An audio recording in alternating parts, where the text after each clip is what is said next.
Available on Spotify, iTunes and all good podcast catchers. Welcome to the latest edition of Nick Tann's independent music podcast, Is This Thing On?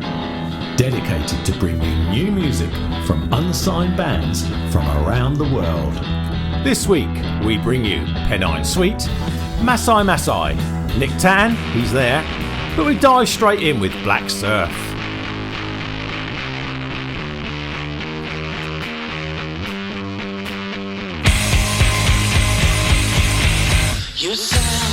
That's better.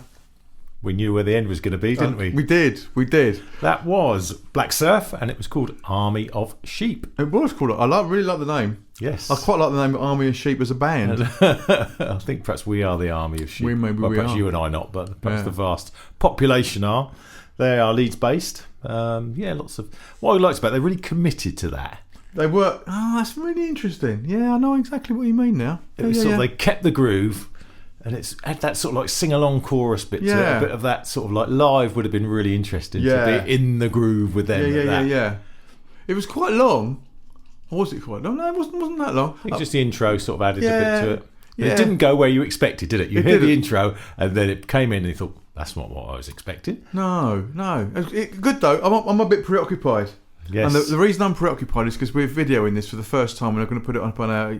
The attempt is to put this out on our YouTube channel. And before I forget, because I've already forgotten, this is for you, Sienna, this podcast. I want to put a shout out to my niece, Sienna, in Lilyville, out in Sydney in Australia, who's having trouble sleeping. So I said to her mum, why don't you get her to listen to the podcast?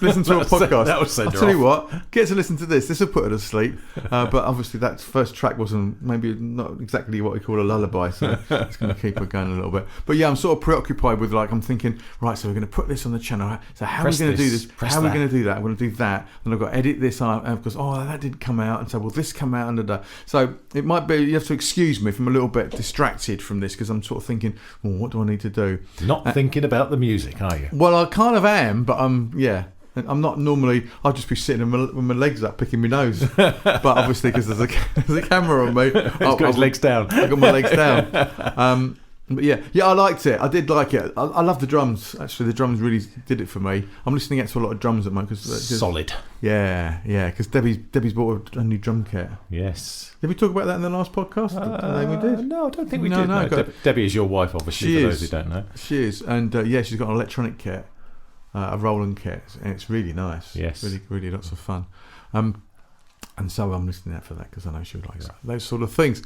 I liked it. I like the changes. I think there were too many. I think the track was too long. It's going to be a theme of mine that tracks are a little bit too long, and they may lack cohesiveness. What I mean by that is consistency. I think, and there might be too many breakdowns. Okay. I might change my views by the end of the podcast. You never know. It's different for whether you're a live situation listening to the music or you're listening in a podcast sort of situation or a radio situation. Yeah, I mean, the podcast is slightly different because it's not exactly radio, but it's still got that radio feel. Yes. So we're sitting here with headphones talking into microphones. Obviously. What more do you want? What more do you want? So a little bit more about them actually, because this has come up quite a lot recently and we mentioned it in the last podcast. So Ali, who's one of the members of that, he runs a website called Mindful Meditation. So mind wave meditation. So again, this mental health thing comes up. They talk a lot about on their website about the issues of touring, where like in a band, as you know, you turn up at 4:00, you do your sound check, you sit around for 3 or 4 hours, you do your gig. What do you do in that time? Do you go to the pub? You do other things you shouldn't be doing, crap food, technology, etc., etc. So it's not all. Let's talk about that because there was a good conversation we had the other day when we were talking about just that when bands turn up at venues, and then we can talk a little bit about both of us and how we know about where we come at these things from our different points of view. Before that, let's listen to Pennine Suite. Oh, this is amazing. And Manhattan. You'll love this. Finished. Love it. They rinsed it. They rinsed the chorus. Well done. That is Pennine Suite and Manhattan, obviously. Very Euro poppy. Now I'm in Manhattan. Oh, he's off. See, it's there. So he's happy. It's happy music. You've got that earworm implanted, when you've rinsed that chorus, you go away from going, oh yeah, that's good. They're from York. Oh, 5-piece band, yeah. It's very interesting because I'm hopefully going to Leeds and York later on next month. Wow. To see your daughter? See my daughter up in Leeds. Right. And I thought I might go to York. It's going to be quite nice. It is. I have been there. You've been there? It's very nice. Very good. Cold at this time of year, I should imagine. Well, so's everywhere. They've had snow. They've had snow up there, haven't they? Yeah. No. Not us down here. We're in the balmy. We still got our t-shirts on down here. The balmy south. Balmy south. Yes. So what can you tell me about them? Well, I don't know too much about them, actually. Oh, don't you? Okay. No, so have a little read. But yeah, I couldn't really find too much about them. But it was very, as I said, it was very sort of Euro pop. Actually bouncing along, easy listening. Whether I'd like it after 5 or 6 listens, I'm not so sure. But it was, But it's sort of straight, as you said, it was an earworm straight away in. Had that sort of bit of an 80s feel to it, really. And some of that. Yorkshire's finest, it says here. Oh, right. Pennine Sweet Back with Manhattan, released on the 22nd of November. So it's not released yet. I don't know what release means yet. We can talk about that later, or maybe not. After a year, off the back of the year, Pennine Sweet, they played at the main stage of the Truck Festival 2024. They're in London, in Clapham at the end of the month, I think, on the 30th. Not there yet.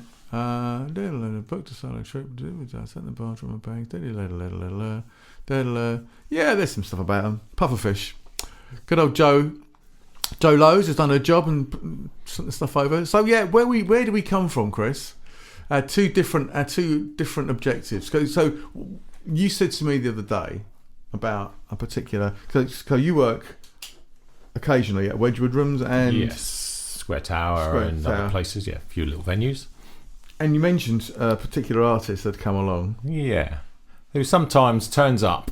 He's a great artist, but when he turns up, and we've known him a few times, not the friendliest when he turns up. He's sort of quite obsessed with what's going on. After the show, nice as pie. And I talk to you as a musician, what attitude you turn up to. Do you thinking, is the stage going to be right? Is the sound going to be good? Is everyone here? We had a classic example on Sunday with the Hanging Stars, who were amazing. Two of them they played in Brighton the night before. 2 of them stayed in Brighton and then came down. 2 went back to London where they live. And then they were delayed getting to us.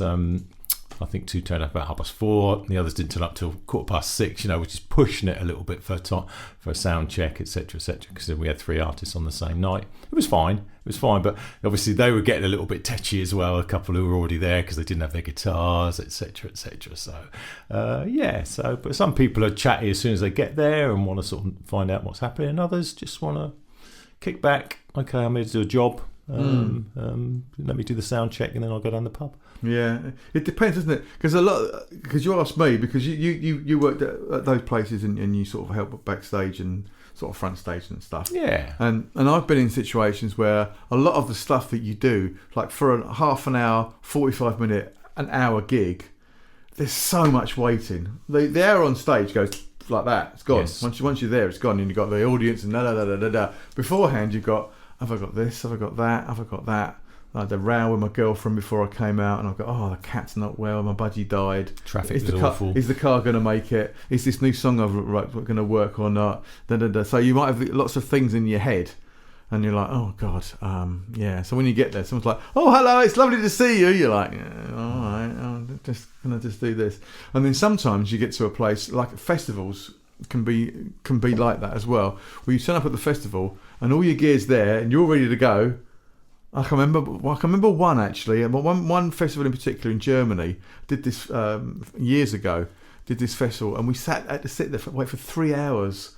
And like after 3 hours, you're like, oh God, I've seen everything now, And everyone's like, oh, you're ready to go on? We have much fun here, and you're like, yeah, all right. But then when you get on stage, and it's like, wow, you're like, oh, okay, yeah. And then afterwards, you're like, you've got all of that. Yeah. And you carry that all off with you, and you're like, how did it go? Oh, it's brilliant. Oh, thank you so much. And in your head, when you come off stage, this is what I do. In my head, I'm like, come on, I must make sure I thank everybody, make sure I'm really nice to everybody, because sometimes you just want to go home. Yep. Just sometimes, especially, and also for me, as soon as I come off stage, I want to eat, because I don't eat before I sing. And so I often go on and I'm really hungry. So can I have something to eat, please? So we come at this podcast from 2 different places. Chris comes on it from someone that's listening to it and thinking, oh, okay, I like this. and I've seen, and you can relate it to bands that you've seen, Yeah. and and other bands that you listen to, because we both still listen to new music. And me, I listen to it from a kind of musician's sort of production perspective. It's like, I did it, and songwriting perspective, because The technical aspects of it. yeah, the sort of technical aspects of it, as well. But also sometimes it's like with a song like this, wasn't not that technical, but I'm like, then I'm in Manhattan, Yes. and I often get little production ideas listening to it, because I think at some point there could have been a voice going, "Now I'm in Manhattan," and those sort of little, because it's that kind of poppy sort of song. That's another little bit that people will go, and that's born out of just listening to music for a million years. Do you find though, as a musician, when you come off like half an hour later, you've got all that anticipation, you're looking forward to it, you do it and you're on a high as you do it, and then half an hour later you go drop back down again? No. You don't get that? No, only if it's a bad gig. Okay. If it's a bad gig where people weren't up for it, and then you're like, okay, that hasn't happened for quite some time, fortunately. But a good gig. My friend Nick Bowen said, and it's very true, that one good gig will see you through 4 shit gigs. Because sometimes you do gigs and they're like, okay. Fortunately, that hasn't happened for a while. It used to happen when I used to do more solo stuff, but since with the band, because the band's so good, everyone's always like, brilliant. But those will set you.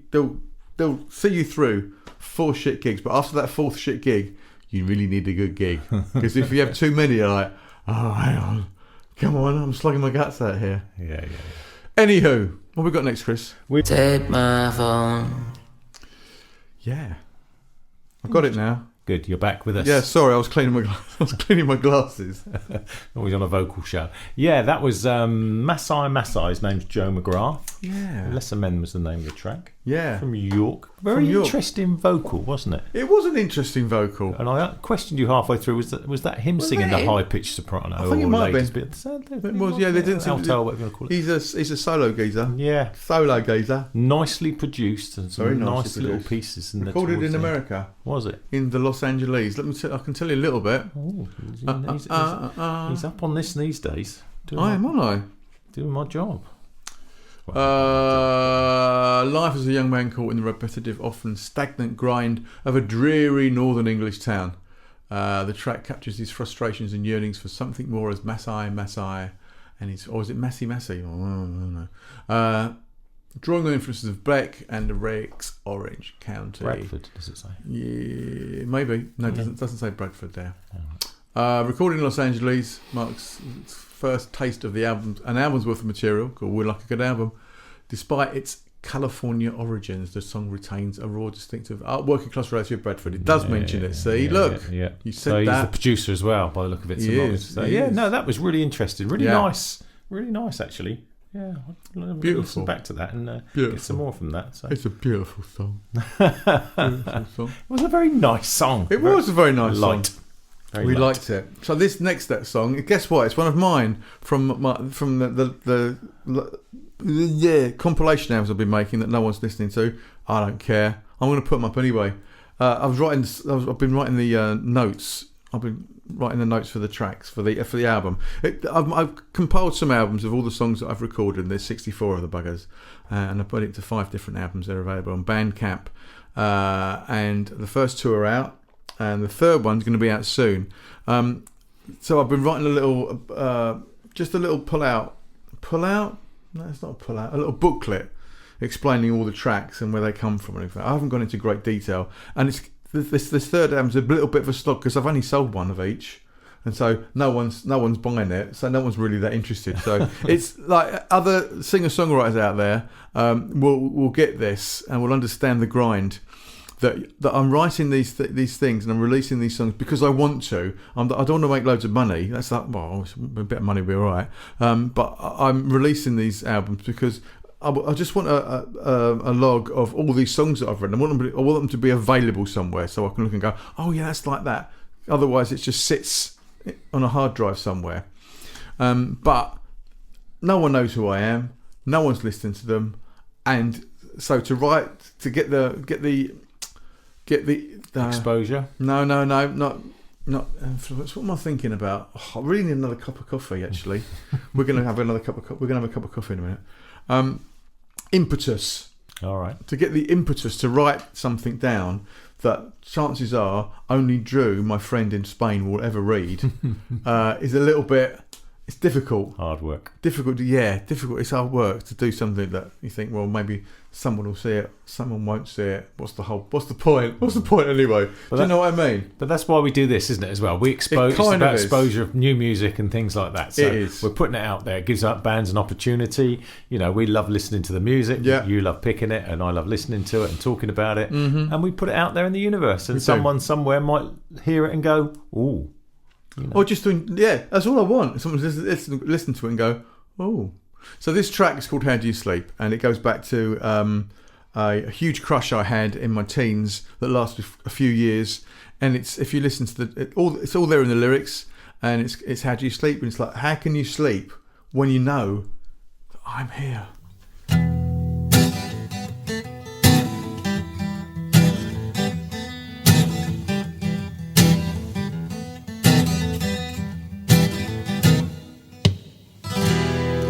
All on my own, the long drive home is all I get. The tight-lipped smile, but all the while I know the truth. The teary eye, long goodbye, I yearn to stay. The whispered word you never heard, not now, not then. How do you sleep?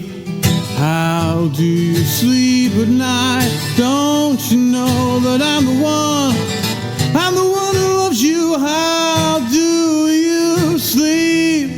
Makes me weep at the thought of you. Watching while my heart aches.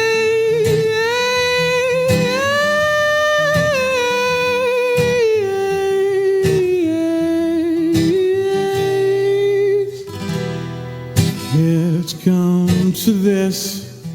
Painful kiss, the best I get.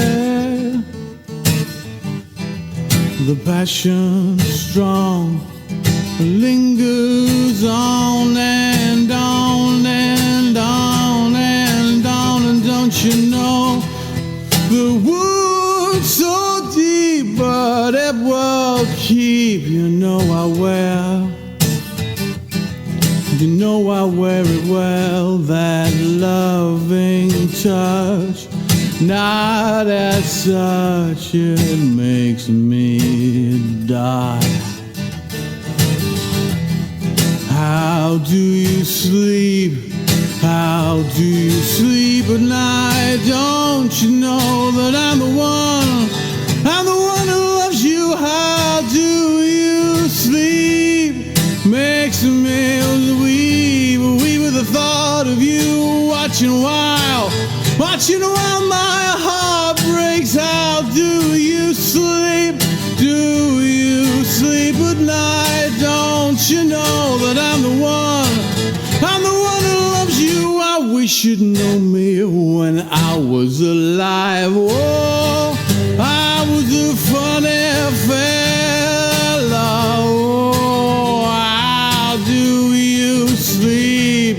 Makes me weep at the thought of you. Watching while my heart breaks.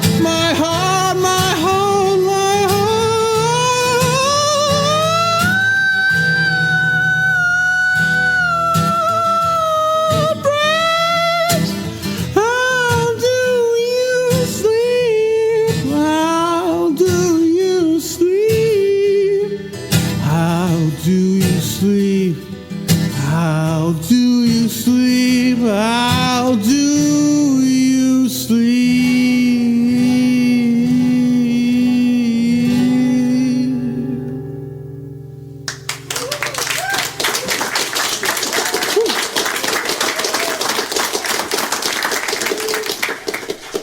that actually live? Yeah. That's fucking amazing. So, interestingly, I was busy doing as I always do, listening to music, doing a bit of research on blah, blah, blah. And I was listening, thought, this is really great. And I'd forgotten it was you because the voice is different to what I hear now from you. Yeah. And it was very distinctive. And it was like, which is different to where you are. It was so indistinct from where you are now, is a silly way of saying it. And I was like, oh, this is great. I really love it. And I'm getting Jeff Buckley in my hair. I'm going, this is a bit of Jeff Buckley or something like this. Going, who is this? And then I had to come back to realise it was you. And the simplicity of the guitar work and yet the complexity of the vocal is amazing. Oh, thank you. Yeah, it was. That was live. That was. I did a thing called the Vinyl Project that I might tell you about one day. So there's a CD of it, believe it or not, from the Vinyl Project. But that's recorded live in a studio up in London, and we did. You know, the Fierce and the Dead. Yes. The guy that plays bass. I can't remember his name. Who plays bass for the Fierce and the Dead? He recorded that, and we did it in a session in the afternoon with an invited audience. Okay. Into the studio, and so I just did it with the guitar and that. Yeah. All live. Lovely. Very good. Thank you very much. Very good. I'll listen to that again because I've not heard that before, obviously, and totally different to what I was expecting. Excellent. So what year would you say that was, Nick? I knew you were going to ask me that. Are we talking the 90s? Or are we talking? No. We're talking this century. It could still be 20 years ago. We're nearly a quarter of a way through this century. I know. No, just interested. No, I don't know. I interested. I can't remember. It was before that. I can't remember. Or maybe I'll look it up. Maybe it'll be on something. Yeah. Thanks, Chris, for coming along. Thanks, everybody, for sending the music in. I hope you're asleep by now, Sienna. Maybe. I have actually cut out the swearing because we did swear a bit, but I have cut that out. So I'm not sure what's going to happen to this. This podcast will go out because you're listening to it now, aren't you, everybody? But video-wise, I don't know. I don't know what's going to happen because there's bits of production that I do on the trot here, which I stop and I line the tracks up and go. So when we so and this is so and so, and then the music starts. But the music's not ready to go. It's in a different place. I have to move it across and sort of nudge it and get it in the right place. So I don't know how that's going to work out with the edit, but we will see. Yes, we'll see what happens. It might work.